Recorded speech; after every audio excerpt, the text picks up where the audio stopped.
LT grade का जो GS portion होता है उसमें क्या आता है, आपका एक सब्जेक्ट ज्योग्राफी होता है। कहने का मतलब एलटी ग्रेड में दो चीजें आती हैं, एक जीएस आता है, एक आपका सब्जेक्ट आता है। ठीक है, तो उसी सब्जेक्ट में जीएस है, जीएस के अंतर्गत एक विषय है आपका क्या, ज्योग्राफी। उस ज्योग्राफी का एक सबसे पॉपुलर टॉपिक चट्टान, जिसका हमने पहले पार्ट में जो प्रीवियस ईयर के क्वेश्चन थे उनको आपको बताया था, फुल डायग्राम को बताया था, और जो दूसरा पार्ट था उसमें क्या बताया था कि जो चट्टानें हैं वो तीन भागों में बांटी गई हैं। पहला विश्व की चट्टानें, दूसरा आपका भारत की चट्टानें, तीसरा उत्तर प्रदेश चट्टानें। तो दूसरे पार्ट में हमने विश्व की चट्टानें, विश्व की भूगर्भिक संरचना, विश्व की भौतिक संरचना और इसके साथ में आपका यूपी वाला कॉन्सेप्ट क्लियर कर दिया था। इस तीसरी वीडियो में हम आपको भारत की क्या बताएंगे, भू संरचना या भौतिक संरचना, भारत की सैलें या भारत की चट्टानें। और इसके बाद जो अगली वीडियो बनेगी उसमें आपको इंपॉर्टेंट तथ्य बताए जाएंगे जहां से क्वेश्चन आते हैं या आने की संभावना है या आएंगे, वो फैक्ट्स होंगे और इंपॉर्टेंट तथ्य होंगे। वैसे तो पहले ये सोच रहे थे कि जो 10 ईयर के क्वेश्चन हैं, पुराने साल के पेपर हैं एलटी ग्रेड के, वो एक साथ बता दिए जाएं। फिर ये अच्छा लगा या ये चीज अच्छे समझ में आई कि उसको अगर हम टॉपिक वाइज ऐड करें तो ज्यादा अच्छा रहेगा। यानी पहले जो टॉपिक पढ़ेंगे उसके हम पुराने साल के क्वेश्चन देख लेंगे कि उस टॉपिक के कौन कौन से क्वेश्चन हैं। तो हमारा जो अगला टॉपिक है वो क्या है, भारत की भौतिक संरचना या भारत की सैलें या भारत की चट्टानें। तो हमने जब उसके पुराने साल के क्वेश्चन देखे थे तो ये हमको समझ आया था, हमने देखा था कि वो क्या पूछ रहा है कि जैसे भारत का क्या है, प्रायद्वीपीय पठार है या प्रायद्वीपीय भाग है, उसमें आर्कियन शैल समूह था, धारवाड़ था, कोडप्पा था, विंध्य था, गोंडवाना था और दक्कन ट्रैप था। तो इससे जो एग्जामिनर क्वेश्चन पूछ रहा है वो क्या पूछ रहा है, पहली चीज तो ये पूछ रहा है कि इनमें प्रमुख खनिज कौन से मिलते हैं या इनमें प्रमुख धातुएं कौन सी मिलती हैं। दूसरा क्वेश्चन ये पूछ रहा था इनका क्षेत्र कौन सा है, कि किस क्षेत्र में ये सैल की चट्टानें पाई जाती हैं। तीसरा थोड़ा सा बेसिक क्वेश्चन भी पूछ रहा था वो कि जैसे अपसादी हैं या ये किस प्रकार की हैं। ठीक है, तो उसी को हम पुराने साल के क्वेश्चनों के अकॉर्डिंग चलेंगे। तो जो मैंने कहा था जो टैलेंटेड स्टूडेंट हैं या जिनका बेस अच्छा है, तो टैलेंटेड का मतलब मेरा ये नहीं है कि उनके अंदर कोई एक्स्ट्रा ऑर्डिनरी है, उनका बेसिक क्लियर होता है, वो थोड़े से टैलेंटेड होते हैं। तो जिनको भारत का नक्शा क्लियर है, कौन कौन से राज्य हैं, तो वो तो समझ में आ जाएगा, और जो थोड़े से मीडियम है उनको भी समझ आ जाएगा। लेकिन जिनका बेसिक कमजोर है तो उनको पहले भारत का ये नक्शा क्लियर करना पड़ेगा। मैंने कहा था आप कमेंट करके बताइए अगर आपका बेसिक क्लियर नहीं है नक्शा, तो मैं एक वीडियो नक्शे की बना दूंगा। ठीक है, तो आज हम पढ़ेंगे भारत की भौतिक या भूगर्भिक संरचना। तो जिसमें पहली जो चट्टानों का क्रम है, तो एक मोटी सी बात मैं और आपको बता दूं, जैसे ये भारत है, क्या है, भारत है, इस पूरे भारत को 5 प्राकृतिक भागों में बांटा गया है। कितने प्राकृतिक भागों में बांटा गया है, 5 प्राकृतिक भागों में। अब जो 5 प्राकृतिक भागों में बांटा गया है, तो उसमें जो पहला भाग है वो क्या है, उत्तर का पर्वतीय क्षेत्र, यानी जो धनुष के आकार में फैला हुआ है, जम्मू कश्मीर से लेके और कहां तक, अरुणाचल प्रदेश तक, इसे कहते हैं पहला भाग भारत का कौन सा, उत्तर का पर्वतीय भाग, यानी भारत के उत्तर का पर्वतीय भाग या भारत का हिमालय भाग या हिमालय प्रदेश। और जो भारत का दूसरा प्राकृतिक भाग आता है वो आता है मैदानी भाग, जिसमें क्या होता है, पंजाब का मैदान, हरियाणा का मैदान, यूपी का मैदान, बिहार का मैदान, असम का मैदान, यहां से लेके यहां तक जो क्या चला है, मैदानी मैदान चला है। तीसरा जो प्राकृतिक भाग है वो है रेगिस्तानी प्रदेश, यानी जो रेगिस्तान का प्रदेश है। और जो चौथा भाग है वो है दक्षिण का प्रायद्वीपीय भाग। प्रायद्वीप का मतलब होता है जो 3 ओर से समुद्र से घिरा हो, यानी ऐसा हिस्सा, ऐसा भूखंड जो 3 ओर से क्या हो, समुद्र से घिरा हो। यहां भी समुद्र है और यहां भी समुद्र है। तो चौथा भाग हो गया दक्षिण का प्रायद्वीपीय पठार या दक्षिण का प्रायद्वीपीय भाग। और जो 5वां खंड हो गया वो है समुद्र तटीय मैदान, यानी जो समुद्र के किनारे किनारे या समुद्र के तट पर क्या होते हैं, मैदान होते हैं, उसको कहते हैं समुद्र तटीय मैदान।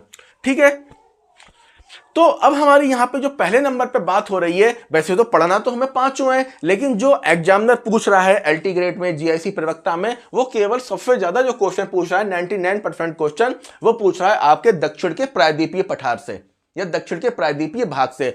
उस दक्षिण के प्रायद्वीपीय भाग में 6 प्रकार के सैलों के समूह मिलते हैं। कितने प्रकार के, 6 प्रकार के। आप कह लो सैलों के समूह या कह लो चट्टानों के समूह, जिसमें वो पहला होता है वो आर्कियन समूह की चट्टानें, दूसरा धारवाड़ समूह की चट्टानें, तीसरा कोडप्पा समूह की चट्टानें, फिर विंध्यन समूह की चट्टानें और गोंडवाना समूह की चट्टानें, इसके बाद दक्कन का ट्रैप यानी दक्कन ट्रैप। तो इस क्रम में हम जो पहली चट्टान पढ़ेंगे वो क्या पढ़ेंगे, आर्कियन क्रम की चट्टानें। आर्कियन क्रम की चट्टानें, तो जो फर्स्ट चट्टानें हैं, जो पहली चट्टानें हैं वो कौन सी हैं, आर्कियन क्रम की हैं। तो पृथ्वी का मतलब जब पृथ्वी ठंडी हुई तो सबसे पहले निर्माण किसका हुआ, इन चट्टानों का हुआ। आपने कक्षा 7 में पढ़ा था कि पृथ्वी एक आग पर धधकता हुआ गोला थी, उस पर बहुत ज़्यादा हीट थी, फिर बारिश हुई, वो ठंडी हुई, फिर उस पर जीवन आया। यानी मानव जीवन से पहले जो चट्टानें थीं, जो शैलें थीं, वो कौन सी थीं, आर्कियन क्रम की थी। कौन से क्रम की थी, आर्कियन क्रम की थी। और जब पृथ्वी ठंडी हुई तो इन चट्टानों का क्या हुआ, निर्माण हुआ, और मानव जीवन से भी अधिक पुरानी है। यानी जो मानव का जीवन है, यानी मानव का जो अस्तित्व आया था, मानव जब अस्तित्व में आया था उससे पहले भी किसका अस्तित्व था, उससे पहले आर्कियन क्रम की चट्टानों का अस्तित्व था। अब इनका रूपांतरण हो चुका है, ये रवेदार हैं और इनमें जीवांशुओं का अभाव है। तो ये थोड़ा सा आपको क्लियर हो गया कि आर्कियन क्रम की चट्टानें क्या है।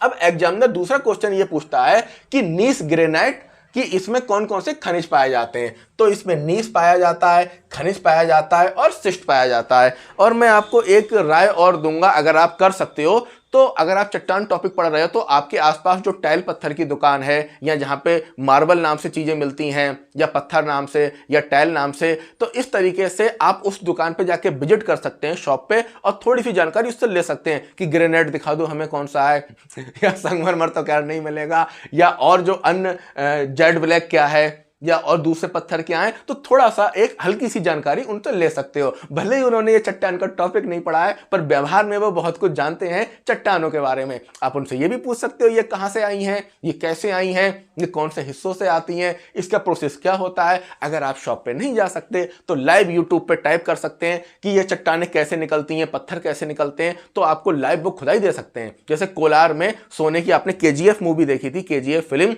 तो उसको अगर वहाँ पे उस तरीके से नहीं दिखाया गया, अगर आप गूगल पे कहें या आप यूट्यूब से कहें कि KGF या कोलार की सोने की फील्ड, तो आप वहाँ पे देख सकते हैं कि किस तरीके से जो चट्टानें हैं, क्वार्टजाइट चट्टानें, उन चट्टानों में क्या है, सोना निकाला जाता है।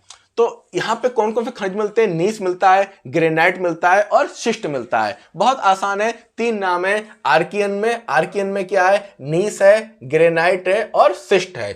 इसका क्षेत्र क्या है, कर्नाटक। तो एक तो ये आप इसको रट्टा मारेंगे आप भूल जाएंगे, लेकिन आपको अगर भारत के राज्यों की समझ है तो ये कॉन्सेप्ट आप कभी नहीं भूलेंगे, ठीक है। और यहां भी मैं आपको बीच बीच में होमवर्क भी दूंगा, उस होमवर्क को भी आपको करना है। क्या होमवर्क है, क्योंकि होता क्या, जब हम लोग रिसर्च करते हैं, कुछ चीज़ों को पन्ने पलटते हैं या उसको गूगल पे देखते हैं, यूट्यूब पर देखते हैं, तो अपने आप ही वो दिमाग में सेट होती चली जाती है। तो मैंने कहा कर्नाटक, तो आपको पता होना चाहिए कर्नाटक राज्य कहाँ है, ये है कर्नाटक राज्य। तो जो आर्कियन क्रम की चट्टानें हैं वो कहाँ पाई जाती है, कर्नाटक राज्य में। दिख गया कर्नाटक राज्य। दूसरा तमिलनाडु, तो इसके जस्ट नीचे कहाँ है, तमिलनाडु। और फिर कहाँ है, आंध्र प्रदेश, और इसके बाद मध्य प्रदेश, और मध्य प्रदेश के बाद छत्तीसगढ़, और इसके बाद कहां पाई जाती है, उड़ीसा। तो आप इसका नोट्स ऐसे भी बना सकते हैं, एक पेज पे ऊपर लिख दीजिए आर्कियन क्रम की चट्टानें। अगर ये काम मैं करता तो इसमें कई वीडियो बनाना पड़ती और फिर हमारी वीडियो बहुत लंबी हो जाती।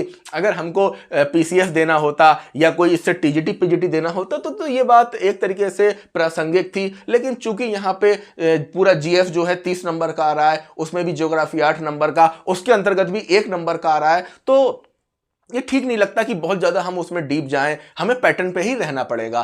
तो इसके लिए आप ये कर सकते हैं, एक भारत का नक्शा बना लीजिए, उसके ऊपर लिख दीजिए आर्कियन क्रम की चट्टानें। आप कर सकते हैं ये, ठीक है। तो उसमें कहां, कर्नाटक में, तो कर्नाटक हो गया, तमिलनाडु हो गया, आंध्र प्रदेश हो गया, मध्य प्रदेश हो गया, छत्तीसगढ़ हो गया और आपका उड़ीसा हो गया। तो यहां पर ये पाई जाती हैं। इसके बाद छोटा नागपुर का पठार यहां मिलेगा, झारखंड तथा राजस्थान का दक्षिणी पूर्वी भाग का। तो झारखंड और राजस्थान, अब देखो झारखंड कहां है, झारखंड जे है, और कहां है, राजस्थान है। यानी राजस्थान और झारखंड के दक्षिण, तो दक्षिण जे है, और पूरब किधर है, पूरब जे है। यानी राजस्थान के और झारखंड के दक्षिण पूर्वी हिस्से में क्या पाई जाती हैं, आर्कियन क्रम की चट्टानें पाई जाती हैं। ये मुख्य हिमालय के गर्भ भाग में ही पाई जाती हैं। ये क्या है, मुख्य हिमालय जो नेपाल को होके गया है, इसके गर्भ का मतलब इसके नीचे भी पाई जाती हैं। तो ये चीज आपको क्लियर हो गई। यहाँ दो ही चीजें पढ़ना है, बहुत आसान है, नीस ग्रेनाइट और सिस्ट, नीस ग्रेनाइट और सिस्ट। तो ये पाया जाता है आर्कियन क्रम की चट्टानों में। कहां पाई जाती है? कर्नाटक, तमिलनाडु, आंध्र प्रदेश। और अगर आप ट्रिक बनाना चाहते हैं तो आप ट्रिक भी बना सकते हैं। ट्रिक कैसे बनेगी? ट्रिक ऐसे बनेगी, जैसे आपने कर दिया आर्कियन, क्या कर दिया? आर्कियन। अब शब्द बना लीजिए, नीस हो गया, नीग्रे हो गया और सी, नीग्रेसी। और इसके बाद कर्नाटक, तमिलनाडु, आंध्र प्रदेश, मध्य प्रदेश, छत्तीसगढ़, उड़ीसा और छोटा नागपुर का पठार। तो इसको आप केवल ना कर सकते हैं, नागपुर का पठार। और झारखंड राजस्थान का दक्षिणी पूर्वी भाग, झारखंड और राजस्थान का, जो राजस्थान है और जो झारखंड है, इसका दक्षिण और पूर्वी भाग। ठीक है, तो आपका ये अपने आप एक शब्द बन जाएगा, नीग्रेशी कतआ, और आपका क्या हो गया? मच उन, मच उन। तो ये तीन भाग में बन जाएगा, आर्कियन, निग्रेशी, कतआ, मच उन। तो इस तरीके से आप इसको शॉर्ट भी कर सकते हैं। ठीक है, अगर आपको मैप की समझ है आप मैप से भी पकड़ लेंगे। अब आया धारवाड़ क्रम की चट्टाने, धारवाड़ क्रम की चट्टाने। सबसे अधिक क्वेश्चन जो है इसी चट्टान के क्रम से आए हैं। जो दूसरे नंबर पे क्या है? धारवाड़ क्रम की चट्टाने।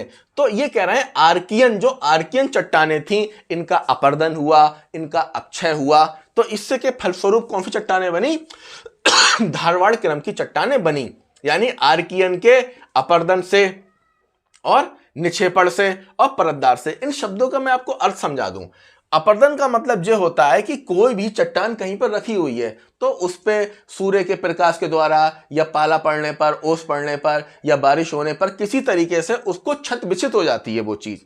ठीक है, और छत विक्षित होने के बाद क्या होता है? उसका धीरे धीरे हवा के द्वारा, पानी के द्वारा वो एक स्थान पर दूसरे स्थान पर चली जाती है। तो इसे कहते हैं अपर्दन। और निक्षेपण, एक स्थान पर जम जाना। तो ये किसमें हो गई? परतदार रूपांतरित हो गया। यानी जब उसका टूटी फूटी चूर्ण बना, जे हुआ वो हुआ, तो वो रूपांतरित हो गई, लेकिन उसमें जीवाश्म नहीं है।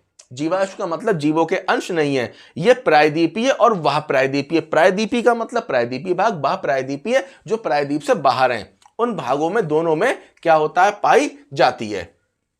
ठीक है, अब यहां पे थोड़ा सा भाई मामला टफ है।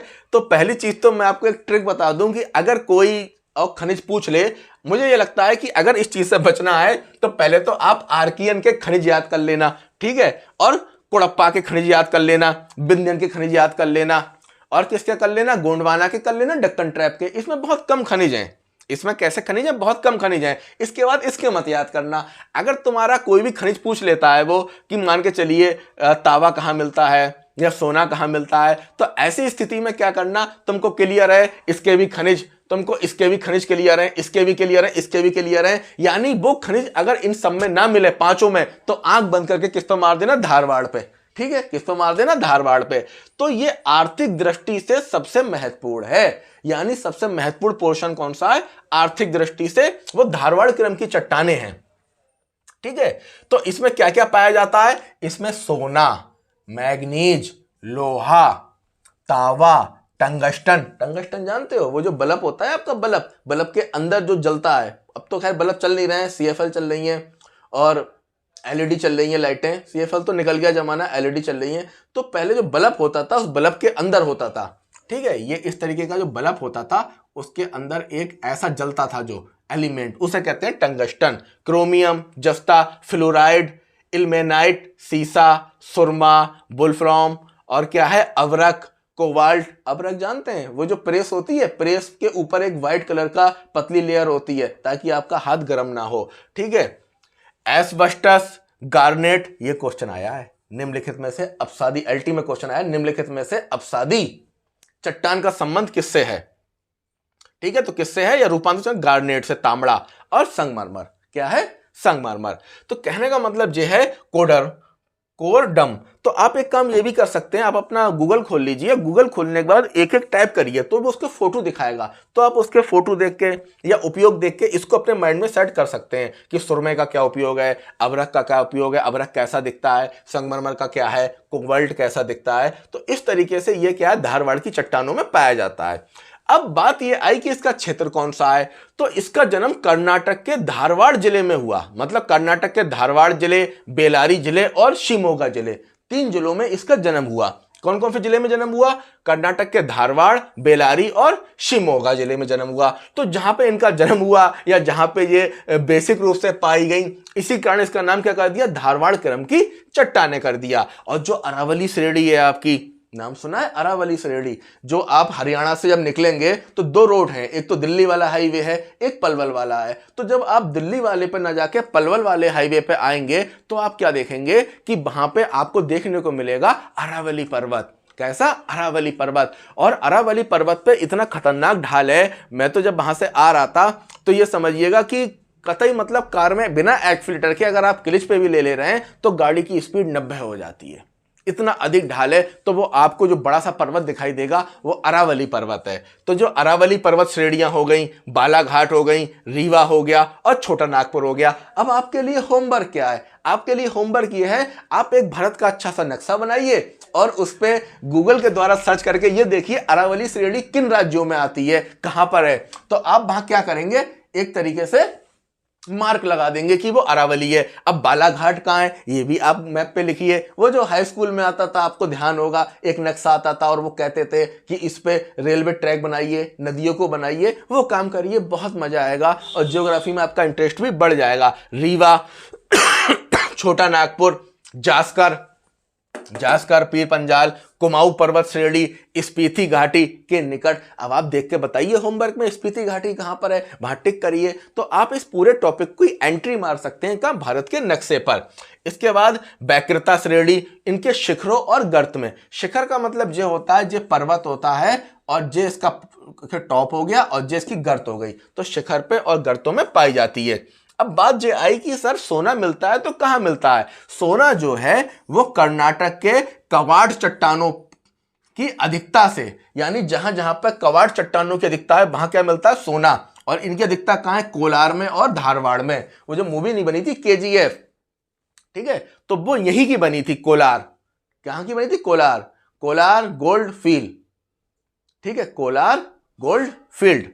तो इस तरीके से जो सोना, अब वो क्वेश्चन पूछ सकता है कि भाई सोना जो है कर्नाटक में कहां निकलता है, तो आपको पता होना चाहिए कि जो सोना है कवाड़ चट्टानों में निकलता है, कवाड़ चट्टानों में निकलता है और ये कोलार और धारवाड़ में निकलता है। लोहा झारखंड, उड़ीसा, गोवा। देखो झारखंड कहां है? ये है झारखंड, ये क्या है? उड़ीसा, ये आपका आया उड़ीसा। और ये क्या है? गोवा कहां आ जाएगा? यहां गोवा आ जाएगा। और मध्य प्रदेश, छत्तीसगढ़ व कर्नाटक में मिलता है, ठीक है। इसी काल में ही अरावली पहाड़ियों का निर्माण मोड़दार पर्वत के रूप में हुआ था। कैसे हुआ था? मोड़दार पर्वत। मोड़दार पर्वत का मतलब यह है जब प्रेशर पड़ता है धरती का तो बलन पड़ जाते हैं, मोड़ पड़ जाते हैं। तो इसका कहां जन्म हुआ था? इसी क्रम में अरावली पहाड़ियों का। इसके बाद में वो समतल हो गया। समतल का मतलब ऊपर से थोड़ा सा प्लेन हो गया।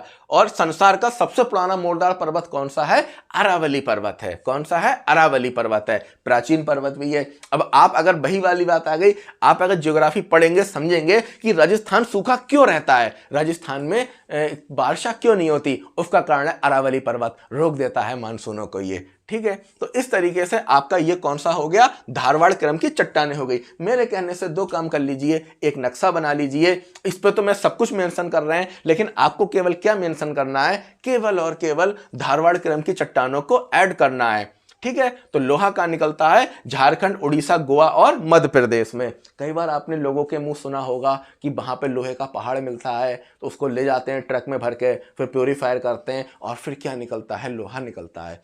तो अगला आपका क्या है?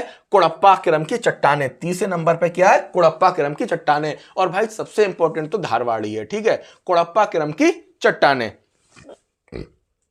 अब कुड़प्पा जो क्रम की चट्टानें होती हैं, इनका निर्माण कैसे होता है? धारवाड़ चट्टानों के अपरदन और निक्षेपण से। इसमें जीवाश्म का अभाव होता है। समझ लो, आर्कियन का रूपांतरण हुआ, यानी इसका अक्षय अपरदन हुआ तो बनी धारवाड़, धारवाड़ का अक्षय अपरदन हुआ तो बनी कुड़प्पा, कुड़प्पा का हुआ तो विंध्य बनी, विंध्य का हुआ गोंडवाना बनी और इसके बाद दक्कन ट्रैप बना। तो कुड़प्पा क्रम की चट्टानों का क्या कैसे बनी? जब धारवाड़ की चट्टानों का अपर्दन, निक्षेपण और जीवाश्म का अभाव हुआ। अभी मैं आपको अनुच्छादन, अपर्दन, अपक्षय ये भी थोड़ा सा समझा दूंगा क्या है क्या नहीं है, क्योंकि ज्योग्राफी जो है वो तकनीकी शब्दों पर भी चलती है। तकनीक का मतलब पारिभाषिक शब्द, यानी उसकी अपनी एक अलग भाषा है, और विषय तो कोई भी हुआ उसकी अपनी एक अलग भाषा होती है। तो इसमें जो कोडप्पा क्रम की चट्टानें हैं, इसमें क्या है, खनिज कौन कौन से मिलते हैं? सेल मिलती है, ठीक है, और कवार्टजाइट, स्लेट, चूने का पत्थर, लोहा, मैग्नीज और एस्बेस्टस और टाल्क, ठीक है, टाल्क। तो जो एस्बेस्टस और टाल्क कहां मिलता है? जो कोडप्पा और करडूल में मिलता है। अब आपने एक चीज नोटिस की होगी, जो एस्बेस्टस है वो यहां भी मिलता है और यहां भी मिलता है। तो भाई जो यहां पे एस्बेस्टस मिलता है वो मिलता है कहां पे? इन स्थानों पे, कर्नाटक के धारवाड़ में, बेलारी में, रीवा में, बालाघाट में। पर यहां पे जो एस्बेस्टस और टाल्क मिलता है ये कहां मिलता है? ये आंध्र प्रदेश के कुछ जिलों में मिलता है। तो इस तरीके से खनिज वही है पर मिलता कहां है, उनका क्षेत्र अलग है। तो एग्जामिनर ऐसा नहीं कर देगा कि आपको फांस दे। अगर दोनों कंडीशन में ये आ जाए, एस्बेस्टस आ जाए, तो आप आंख बंद करके धारवाड़ मार देंगे। क्या मार देंगे? धारवाड़ आंख बंद करके लगा देंगे, ठीक है। तो इसके बाद क्या मिलता है? यहां पे संगमरमर और रंगीन पत्थर, कलर्ड पत्थर और संगमरमर कहां मिलता है? कोडप्पा क्रम की चट्टानों में मिलता है। पूर्वी घाट राजस्थान में, जो पूर्वी राजस्थान है, अब देखो ये राजस्थान है, तो ये कौन सा हो गया? पूर्वी राजस्थान, पश्चिमी राजस्थान, उत्तरी राजस्थान, दक्षिणी राजस्थान। तो यहां बात हो रही है पूर्वी राजस्थान की। तो पूर्वी राजस्थान में तांबा, कोबाल्ट और रांगा मिलता है। तांबा मिलता है, कोबाल्ट मिलता है और रांगा मिलता है, ठीक है। इसका क्षेत्र कौन सा है? आंध्र का मतलब आंध्र प्रदेश। तो आंध्र प्रदेश के कोडप्पा जिले के नाम पर। तो जो इन शैलों का नाम पड़ा है कोडप्पा क्रम की चट्टानें, वो क्यों पड़ा है? क्योंकि आंध्र प्रदेश में जिला कौन सा है? कोडप्पा जिले के नाम पर पड़ा है, ठीक है। तो ये कहां का इसका क्षेत्र है? आंध्र प्रदेश, राजस्थान, हिमालय के कुछ क्षेत्रों में। अब देखो आप, आंध्र प्रदेश ये हो गया, ठीक है, राजस्थान जो हो गया, हिमालय के कुछ प्रदेशों में कृष्णा घाटी। अब आप भाई गूगल करो, सर्च करो, देखो कृष्णा घाटी कहाँ है और मैप पे जाकर लिखो, अपने आप ही रुचि आने लगेगी, अपने आप याद हो जाएगा। जब आप एक से अधिक चीजों का इस्तेमाल करोगे, तैयारी करने में मन खुद ब खुद लगेगा। फिर नल्ला मलाई की श्रेणी, चियार श्रेणी, भाई लिखो कहाँ है ये, ठीक है, पापाधानी श्रेणी, और विस्तृत रूप में पाया जाता है। तो ये आपका क्या हो गया? कोडप्पा क्रम की चट्टानें। अब आया विंध्य क्रम की चट्टानें। क्या है विंध्य क्रम की? देखो मैं फिर कह रहा हूं कि जो थोड़े से जिनका बेसिक क्लियर नहीं है उनको मेरी बात ऊपर से निकल जाएगी, तो वो थोड़ा सा बता दें, मैं उनको एक क्लास बेसिक की भी कर दूंगा जिसमें क्या है, बेसिक शब्द क्या होते हैं, ठीक है। लेकिन जिनको समझ में आ रहा है उसको तैयार करें। तो विंध्य क्रम की चट्टानें भाई बहुत इंपॉर्टेंट चट्टानें। मैंने बताया था कि उत्तर प्रदेश में कौन सी चट्टानें पाई जाती हैं? विंध्य क्रम की चट्टानें पाई जाती हैं। डायरेक्ट क्वेश्चन पूछेगा कि उत्तर प्रदेश में कौन से क्रम की शैलें पाई जाती हैं, आंख बंद करके मार देना विंध्य क्रम की चट्टानें, ठीक है। तो विंध्य क्रम की चट्टानें कैसे बनी? कोडप्पा चट्टानों के बाद इनका निर्माण हुआ, ठीक है, क्रम भी चेंज हो रहा है। इसके बाद विंध्याचल के नाम पर, किसके नाम पर? विंध्याचल, और विंध्याचल पर्वत श्रेणी है। परतदार चट्टानें हैं जिनका निर्माण जल निक्षेप समझते हैं क्या है? जल निक्षेप का मतलब जो होता है, जब नदी का पानी बहता है तो नदी अपने किनारे पे कुछ मिट्टी लाकर इकट्ठा कर देती है, उसे कहते हैं जल के निक्षेप द्वारा हुआ है। निक्षेप का मतलब जो गाद है, थोड़ा सा बालू है, मिट्टी है, उसको जमाना, इसको कहते हैं निक्षेप, ठीक है, हुआ है। यह निक्षेप समुद्र, नदी घाटी में एकत्रित हुए थे। कहां हुए थे? समुद्र के किनारे इकट्ठे हुए थे और नदी की घाटी में। जब समुद्र की लहरें आती हैं तो वो रेते को बाहर लाके और फेंकती हैं। नदी भी ऐसा ही करती है। जब नदी चलती है, आपने देखा होगा नदी ऐसे बहती है, तो वो क्या करती है, यहां पे जो कटिंग करती है, जो यहां पे कटिंग करती है वो यहां पहुंचाती है, जो यहां की कटिंग करती है वो यहां पे जमा करती है, निक्षेप। तो इस तरीके से क्या है, इस तरीके से हम कह सकते हैं कि इसका निर्माण किसके द्वारा हुआ है? यह हुआ है समुद्र के निक्षेपों, नदी घाटों द्वारा एकत्रित हुए थे।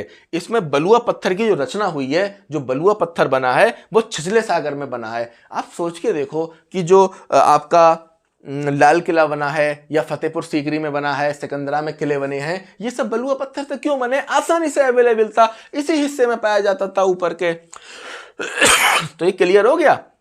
ये बात ध्यान रखना। अगर धारवाड़ के बाद जो दूसरा सबसे इंपॉर्टेंट है वो चौथे नंबर पे आता है विंध्या क्रम की चट्टानें। विंध्या क्रम की चट्टानें, तो इसमें क्या क्या पाया जाता है? इसमें बलुआ पत्थर पाया जाता है। किस पे पाया जाता है? बलुआ पत्थर, जिससे आपका लाल किला बना है। चूने का पत्थर, चूने का पत्थर होता है जिसको बहुत ही ताप और दाब पड़ने के बाद वो क्या बन गया, संगमरमर बन गया। चीनी मिट्टी, कपड़े देखे चीनी मिट्टी के। और अग्नि प्रतिरोधक मिट्टी, ऐसी मिट्टी जो अग्नि को रोकती है या अग्नि का एक तरीके से उसका जो ताप है उसको कम करती है। वड़ मिट्टी, वड़ का मतलब होता है रंग मिट्टी। इसके बाद चूने का पत्थर। अच्छा, चूने का पत्थर जो है वो सीमेंट उद्योग का आधार है। जो सीमेंट बनता है वो चूने के पत्थर से बनता है। यहां पे लाल पत्थर का प्रयोग किस में होता है, इमारतों के निर्माण में होता है। इस लाल पत्थर को बलुआ पत्थर कहते हैं। ठीक है, अब देखो इससे क्या क्या बना है। स्थापित, मैंने बताया था उस पैटर्न में कि एग्जाम में स्थापित भी पूछ रहा है कौन सी चट्टानों से क्या बना है। जैसे जो अजंता की गुफाएं बनी है वो किससे बनी है, आपके आग्नेय शैल से बनी है। आपने तो हाई स्कूल में पढ़ा ही होगा, पाठ था अजंता एलोरा की गुफाएं, कितना जीवन बरस पड़ा इन दीवारों पर। तो इस तरीके से वो जो बनी है गुफाएं, आप उस पर गूगल पे जाके फोटो देख सकते हैं या यूट्यूब पे जाके लाइव उसको देख सकते हैं, अजंता की गुफाएं कैसे काट काट के बनाई हैं उन्होंने।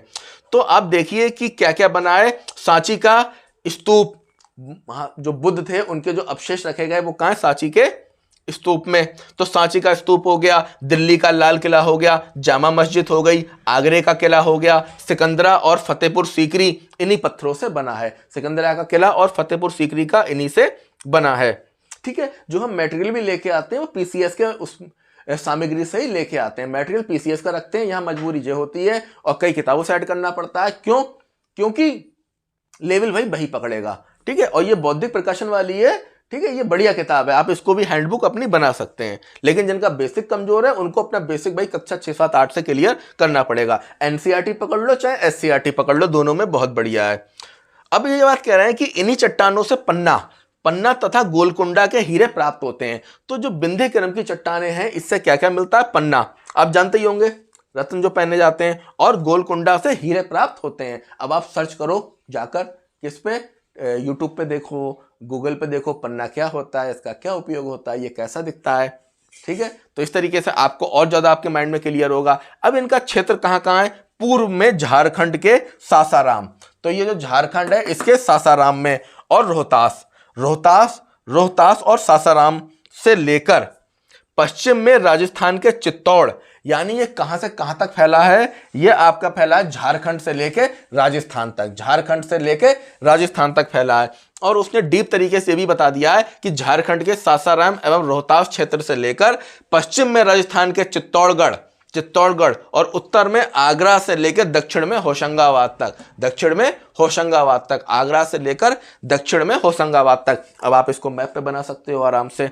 ठीक है, होशंगाबाद तक फैला हुआ है। इनकी अधिकतम चौड़ाई आगरा और नीम के बीच में है। ये आगरा है और ये नीचे क्या है, इधर मध्य प्रदेश के आसपास नीम है। तो यहां तक क्या फैला हुआ है, इनका अपना एक क्षेत्र फैला हुआ है। तो आपको पहले नंबर पे तैयार करना है पहले नंबर पे तैयार करना है धारवाड़, दूसरे नंबर पे तैयार करना है विंध्यन, और तीसरे पे करना है कोडप्पा। क्या करना है, कोडप्पा। अब हम जो पढ़ेंगे वो पढ़ेंगे, हमने आर्किन पढ़ लिया, धारवाड़ पढ़ लिया, कोडप्पा पढ़ लिया और विंध्य की चट्टानें पढ़ ली। अब गोंडवाना और दक्षिणी ट्रैक, अब हम पढ़ेंगे गोंडवाना क्रम की चट्टानें। ठीक है, वो क्वेश्चन भी आया था आपका कि गोंडवाना लैंड जो है वो नीचे था या ऊपर था, तो नीचे के हिस्से में था। ठीक है, पूरे वर्ल्ड के नीचे हिस्से में जो आता है वो गोंडवाना लैंड होता है। तो गोंडवाना क्रम की चट्टानें जो हैं ये कार्बोनिफेरस युग से लेकर, कौन से युग से लेकर, कार्बोनिफेरस युग से लेकर जुरैसिक युग तक, कहां तक, जुरैसिक युग तक इनका क्या हुआ है, निर्माण हुआ है। देखो युगों का मैंने डायग्राम इसलिए नहीं बनाया क्योंकि वहां प्रॉब्लम ये फिर पूरे युग पढ़ाओ जे करो, वो आपके परीक्षा पैटर्न में है नहीं। तो आप बस यही ध्यान रखना, कार्बोनिफेरस युग से लेकर जुरैसिक युग तक इनका निर्माण हुआ। और इसका जो विशेष खनिज है वो क्या है, कोयला। गोंडवाना क्रम की चट्टानों में जो सबसे महत्वपूर्ण चीज मिलती है वो क्या मिलता है, कोयला। और ये चट्टानें परतदार होती हैं क्योंकि जो कोयला है वो अवसादी चट्टान का उदाहरण है। अवसादी का ही दूसरा नाम है परतदार।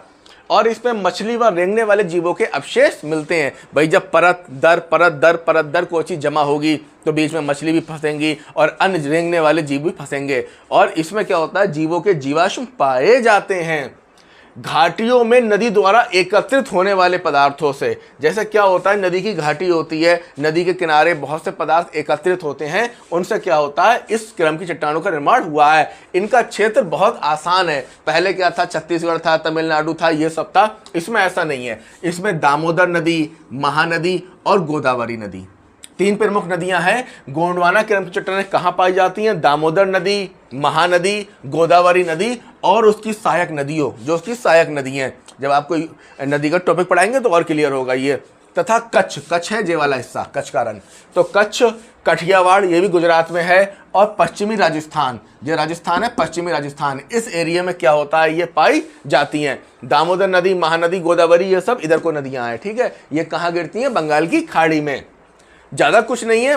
मेन चीज ध्यान रखना कि गोंडवाना क्रम की चट्टानों में क्या मिलता है? कोयला मिलता है। और इसका क्षेत्र दामोदर, महानदी और गोदावरी नदी, ठीक है, उनकी सहायक नदियों। आपका कच्छ हो गया, कठियावाड़ हो गया और पश्चिमी राजस्थान में मिलता है। अगला है दक्कन ट्रैप, इसको दक्कन ट्रैप्स भी कहते हैं। इसका निर्माण मोसोजोइक महाकल्प के क्रीटेशियस कल्प में हुआ। किसमें हुआ? मोसोजोइक महाकल्प के क्रीटेशियस कल्प में हुआ। विदर्भ के क्षेत्र में क्या हुआ था? ज्वालामुखी दरारी उद्भेदन हुआ था। यानी ज्वालामुखी एकदम तो नहीं फटा था, लेकिन दरारें बन गई थी जमीन में, और ज्वालामुखी के आकार में निकल के क्या हुआ था? लावा फैल गया था। और इसके फलस्वरूप क्या बना है? दक्कन का ट्रैप बना है। तो हुआ क्या था कि विदर्भ के क्षेत्र में जो ज्वालामुखी उद्भेदन हुआ था, उससे ये क्या बना था? दक्कन का ट्रैप बना था। और इसका लावा निकला था। उस लावा कौन सा था? Basaltic lava. कौन सा लावा था? Basaltic lava. और इसका जनाब कहाँ है? महाराष्ट्र के अधिकांश भाग में। विदर्भ का क्षेत्र जो है वो ये कहलाता है। महाराष्ट्र का ऊपरी हिस्सा क्या कहलाता है? विदर्भ।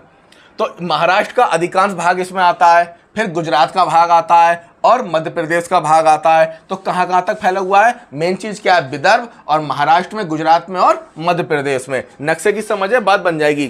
थोड़ी मात्रा में टुकड़ों में आपका झारखंड में, छत्तीसगढ़ में और तमिलनाडु में भी पाया जाता है, बहुत थोड़ी मात्रा में। राजमहल ट्रैप का निर्माण इससे भी पहले जुरासिक कल्प में हुआ है। जो राजमहल ट्रैप है वो इससे भी पहले बन चुका है। तो आपका ये कंप्लीट हो गया। दक्षिण का जो प्रायद्वीप है उसकी प्रमुख शैल समूह हैं, ये केवल दक्षिण में पाए जाते हैं। और यूपी का भी हमारा क्लियर हो गया। एक क्वेश्चन एग्जामिनर ये पूछ लेता है कि नवीन क्रम के शैल समूह कौन से हैं, प्राचीन क्रम के कौन से हैं। तो इसके लिए केवल आप ये 4 बातें ध्यान रखें। पहला युग है पुरा कैम्ब्रियन युग, दूसरा है प्रोटेरोजोइक युग और कैम्ब्रियन युग और कार्बोनिफेरस युग। तो ध्यान रखना भाई, जो पुरा कैम्ब्रियन युग है ये सबसे प्राचीन युग है, ये सबसे पहले का युग है। और जो कार्बोनिफेरस युग है ये सबसे नया युग है। तो उसने एलटी में क्वेश्चन ये पूछा था कि जो नवीन युग की चट्टानें कौन सी हैं, तो आंसर क्या था? गोंडवाना लैंड। तो तुम्हें ऐसे ध्यान रखना है कि सबसे प्राचीन कौन है? पुरा कैम्ब्रियन। इसके बाद क्या आया? प्रोटेरोजोइक। इसके बाद कैम्ब्रियन युग और कार्बोनिफेरस युग। तो ये आपको थोड़ा सा याद करना पड़ेगा कि पुरा कैम्ब्रियन युग में जो चट्टानें पाई गई वो क्या हुई? आर्कियन समूह की। कौन से समूह की? आर्कियन समूह की। इसके बाद पुराण समूह की, फिर द्रविड़ियन समूह की और आर्यन समूह की। अब इसमें आपको याद यह करना है कि पुरा कैम्ब्रियन युग में आर्कियन क्रम और धारवाड़ क्रम की चट्टानें पाई गई। यानी ये चट्टानें कहां पाई गई? पुरा कैम्ब्रियन युग में।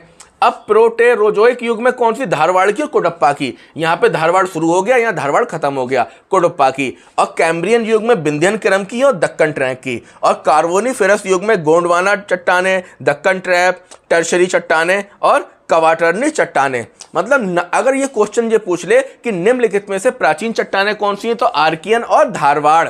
और नवीन कौन सी है? गोंडवाना लैंड, दक्कन, टर्शरी और कवाटरनी। अगली बार वो जो ऑप्शन ना देगा, जो ऑप्शन दे देगा, तब क्या हो जाएगा? आपका ये क्लियर हो जाएगा कि वो नवीन युग की चट्टानें हैं। तो कहने का मतलब ये है कि आप इसको, जैसे मैंने जिस तरीके से कराया है, आप चाहो तो ऐसा भी नोट्स बना सकते हो और चाहो तो ऐसे भी नोट्स बना सकते हो कि जैसे आपका पहला युग हो गया आर्कियन। कौन सा हो गया?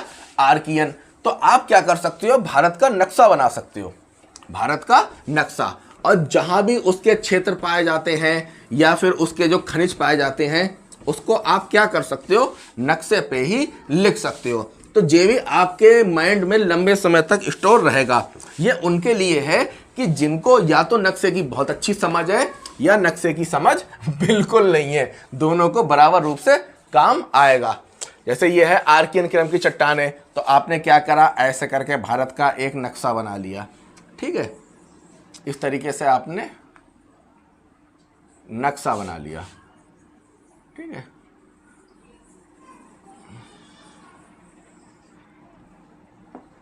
ये नक्शा बना लिया। अब आर्कियन क्रम चट्टानें जहां जहां पाई जाती हैं वहां लिख दिए जगहों के नाम, और जो खनिज पाए जाते हैं वो खनिज लिख दिए। ऐसी दूसरे धारवाड़ क्रम की चट्टानों के अलग नक्शा, कोड़प्पा के लिए अलग नक्शा, विंध्यन के लिए अलग नक्शा, इस तरीके से। अब अगली वीडियो जो इसकी बनेगी वो बनेगी इसमें तथ्य। क्या बनेंगे? तथ्य। तथ्य, महत्वपूर्ण तथ्य होते हैं, फैक्ट्स होते हैं, या संभावित क्वेश्चन, ये आपके कैसे काम आते हैं। एग्जाम में कभी कभी यहां से उठा के क्वेश्चन बना लेता है, लेकिन ये हम वीडियो तब बनाएंगे आपके तथ्य की, फैक्ट्स की, जब ये आपको अच्छे से तैयार हो जाएगा। जब अच्छे से तैयार हो जाएगा आप कमेंट कर देना, और आपकी जो तथ्य हैं, फैक्ट्स हैं, जो यूपीएससी लेवल के हैं और इसके थोड़ा सा पीसीएस लेवल के, यूपीएससी लेवल के, वहां से आपको क्या दे देंगे, इसके प्रमुख फैक्ट्स दे देंगे। तो इस तरीके से ये आपका पूरा चट्टान हो गया, जिसमें हमने आपको ये भी बता दिया क्वेश्चन कैसे आ रहे हैं, उसका पूरा डायग्राम बना दिया, और जहां से इंपॉर्टेंट क्वेश्चन आ रहे हैं उसको भी खोलकर पढ़ा दिया। और अगर आपको कोई प्रॉब्लम आती है तो आप कमेंट करके बता सकते हैं।